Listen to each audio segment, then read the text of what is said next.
অবশ্যই দেখেন রিয়াদ ভাই, মুশফিক ভাই বাংলাদেশের এইরকম ম্যাচ অনেক অনেক খেলেছে এবং এইরকম ম্যাচ তাদের হাত থেকে আমরা অনেক জেতানো দেখেছি। বাংলাদেশকে জিতিয়েছে এবং তাদের যখন যখন তারা তার যেই টিমে খেলে তাদেরকেও জয়লাভ এনে দেয়। তো আমার কাছে মনে হয় তারা মোটামুটি জানে এবং তাদের ওই বিলিফটা আছে যে কীভাবে ম্যাচটা শেষ করতে হবে।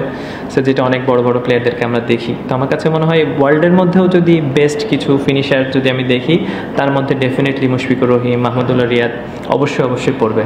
তো যেরকম এরকম একজন ওয়ার্ল্ড ক্লাস প্লেয়ার যখন ফর্মে থাকে তখন অবশ্যই সবার মধ্যে একটা বাড়তি ফিয়ার কাজ করে, যেটা হয়তো বা আমাদের মধ্যে হয়তো বা বলেদের মধ্যে করেছে। বাট আমি মনে করি যে সে অসাধারণ একটা ইনিংস খেলেছে এবং দারুণ ফর্মে আছে, তার জন্য গুড লাক। আরও এরকম ইনিংস খেলুক বাংলাদেশ ক্রিকেটের। না আসলে ব্যাপারটা কিন্তু উইকেট আমি আমি আমি পার্সোনালি মনে করি না যে উইকেট খুব কংক্রিটের মতো আপনার উইকেট আর আপনি 200 রান করবেন, ব্যাপারটা কিন্তু তা না। আমার কাছে মনে হয় যে এক একজন প্লেয়ারের স্কিলও শো করার জায়গা আছে, যে সে কোন উইকেটে কেমন খেলবে, সে কতটুকু ক্যাপাবল। আপনি কংক্রিটের মতো উইকেট দিবেন, টাকাস করে মারবে, ব্যাপারটা আসলে এরকম না। তা আমি চাবো স্পোর্টিং উইকেট অবশ্যই হোক। আপনি পেস দেখেছেন সকালে, স্পিনও যারা ভালো জায়গায় বল করেছে বল হয়েছে। আমার কাছে মনে হয় ব্যাটসম্যানেরও একটা রেসপন্সিবিলিটি আছে যে কোন প্রতিটা উইকেটেই আন্ডারস্ট্যান্ড করা যে আমি এই উইকেটে কত রান হবে। আমরা কিন্তু 190 জন্য খেলিনি, কখনোই না। আমরা কিন্তু 150-60-এর জন্যই খেলতেছিলাম যখন 2 উইকেট পড়ে গেছে। কিন্তু ওইটাকে যখন আমরা আস্তে আস্তে বিল্ড করলাম তখন কিন্তু মনে হচ্ছিল এটা 170-এ যাবে।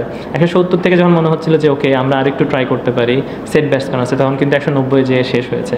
আসলে আমার কাছে মনে হয় কিছু কিছু সময় ব্যাটসম্যানকেও বোঝা উচিত যে আমার এই উইকেটে কতটুকু রান করতে হবে বা কতটুকু আমাদের সেফ স্কোর। সো আমার কাছে মনে হয়েছে যে উইকেট ভালো ঠিক আছে, বাট ব্যাটসম্যানদেরও একটা অবশ্যই থ্যাঙ্কস বা বলতে হয় যে অবশ্যই ভালো ব্যাটিং করেছে। যখন এই টিমের ক্যাপ্টেন সিলেক্ট হলাম তখন আসলে আমার প্রতিটা প্লেয়ারের কাছে একটাই রিকোয়েস্ট আছে বা থাকবে সবসময় থ্রু অফ দ্য টুর্নামেন্টে। আসলে এখানেই এমন কিছু প্লেয়ার আছে যারা নিয়মিত না, বড় টিমে খেলার নিয়মিত খেলছে না বা ন্যাশনাল টিমে আসতে চায়। সাপোজ আমার ক্ষেত্রেই বলেন, আপনি জিসানের ক্ষেত্রে বলেন, আপনি ইয়াসিরের ক্ষেত্রে বলেন, আকবরের ক্ষেত্রে বলেন, মুরাদ।